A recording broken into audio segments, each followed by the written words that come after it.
चाहे राजनीति का हो या खेल का, जीत की जिम्मेदारी हिटमैन पर ज्यादा होती है। जैसे क्रिकेट टीम में रोहित शर्मा हिटमैन कहे जाते हैं, कभी वीरेंद्र सहवाग को यह तमगा हासिल होता था।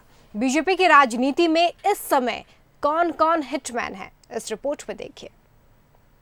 वो हमारे भाई बहन हैं, किसी भी राज्य के निवासी हों, इसी माटी में उन्होंने जन्म लिया है।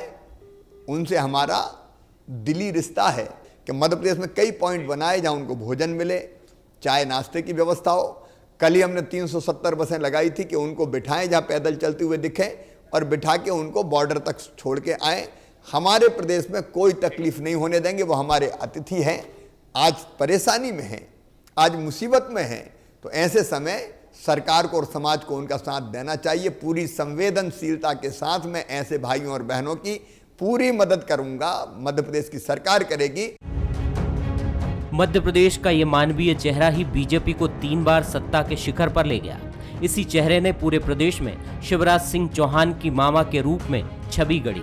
24 विधानसभा सीटों पर उपचुनाव होने हैं, स्थिति करो या मरो की है। इस लिहाज से बीजेपी के हिटमैन जुट गए हैं। मुख्यमंत्री शिवराज अपने तरकश से एक के बाद एक तीर चला रहे हैं। मुख्यमंत्री पद की शपथ लेते ही कोरोना की जंग में जुटे। लॉकडाउन में सबसे ज्यादा प्रभावित तबका गरीब किसान मजदूरों के लिए हाथ खोल दिए। एक के बाद एक कई फैसले लिए। किसानों की अनाज खरीदी शुरू की, मंडी एक्ट में बदलाव किया, गरीबों की संबल योजना फिर शुरू की, हितग्राहियों को फंड रिलीज किया, पीएम आवास योजना में भी फंड जारी किया, श्रम कानून में कई बड़े सुधार किए। इसके साथ ही दूसरे राज्यों में फंसे मजदूरों को लाने का काम युद्ध स्तर पर जारी है। कुल मिलाकर शिवराज का फोकस गांव गरीब किसान पर है। मेरे किसान भाइयों और बहनों, बंसल न्यूज के माध्यम से मैं आपसे कह रहा हूं, बिल्कुल चिंता मत करना। मैंने पहले ही कहा था कि गेहूं का एक एक दाना खरीदेंगे और लगातार इस बार कल ही 70 लाख मीट्रिक टन से ज़्यादा गेहूं हम खरीद चुके हैं। जितना होगा खरीदेंगे, किसान को ठीक समय पे पैसा मिल जाए उसके इंतजाम करेंगे ताकि अन्नदाता को कोई दिक्कत और परेशानी ना हो।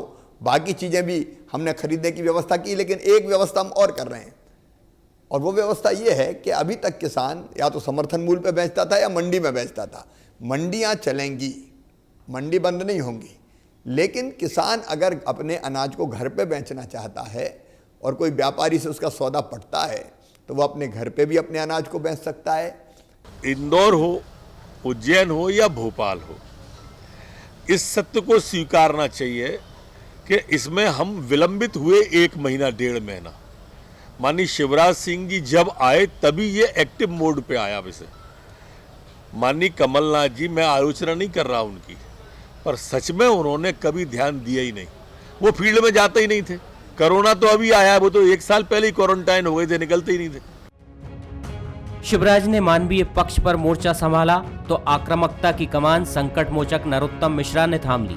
विपक्ष पर हमला हो, मीडिया के सामने सरकार का पक्ष रखना हो, वे इसे बखूबी देख रहे हैं। उपचुनाव में अब ज्योतिरादित्य सिंधिया भी बीजेपी के हिटमैन होंगे।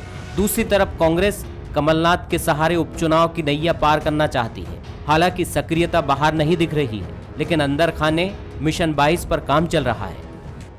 देखिए, भारतीय जनता पार्टी में सिंधिया जी का कितना सम्मान हो रहा है, कितना अपमान हो रहा है, सबके सामने है। जिस अपमान और सम्मान की दुहाई देके सिंधिया जी मुट्ठी भर कार्यकर्ताओं को लेके भाजपा में गए थे, आज उस भाजपा में सिर्फ एक ही चेहरा दिख रहा है, वो है शिवराज सिंह चौहान जी का चेहरा। शिवराज सिंह चौहान जी को आगे रखा जा रहा है। माननीय सिंधिया जी कहां पर हैं ये सबको मालूम है। सिंधिया जी को ही नहीं बल्कि दूसरे जो नेता हैं, जो दूसरे गुट हैं भाजपा के अंदर, शिवराज गुट ने उसको भी ठिकाने लगा दिया। प्रभात झा कहीं नहीं है, गोपाल भार्गव जी कहीं नहीं है। सिंधिया के कारण सत्ता जाने के सदमे से कांग्रेस उबर नहीं पाई है। सिंधिया की भरपाई करना उसके लिए मुश्किल भी होगा। लेकिन राजनीतिक गलियारों में चर्चा ये भी है कि बीजेपी के अंदर भी पावर सेंटर और वर्चस्व को लेकर कश्मकश है। कहा जा रहा है कि उपचुनाव के बाद इस रहस्य से पर्दा हट सकता है। जुगल किशोर शर्मा, बंसल न्यूज, भोपाल।